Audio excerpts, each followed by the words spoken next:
Умрачылар бул жерге келгенде кээ бирлер айтат, биз дейт ибадатка барабыз дейт. Бизге комфорттун кереги жок дейт. Бизге мындай башыбыз коюп жата турган төшөгүбүз болсо болду, кандай болсо болсун, бизге комфорттун кереги жок деген ушундай түшүнүктөр бар да. Ошого эмне деп жооп берет элеңиз сиз?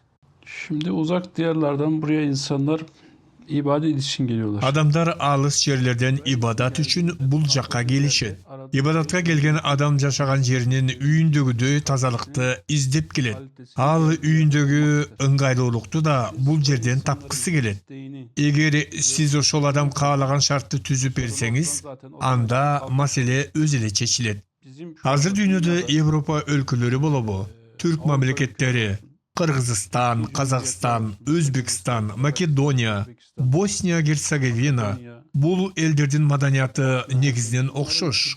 Бул элдердин маданиятында тазалык өзгөчө орунда турат. Хадисте да Аллахтын элчиси саллаллаху алейхи вассалам тазалыкты өзгөчө белгилеген. Адамдар үйдөгүдөй тазалыкты конок болгон жерде да көргүсү келет. Сиз ошол адамдар каалагандай шартты түзүп бергенде бардык көйгөйлөр жоголот.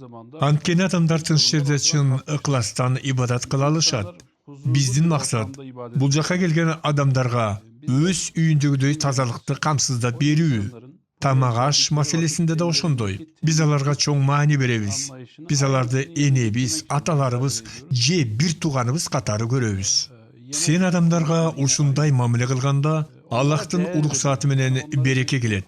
Келгендери бул жерде убактысын тынч өткөрүп, андан соң Меккеге же Кыргызстанга жакшы маанай менен кайтып кетет.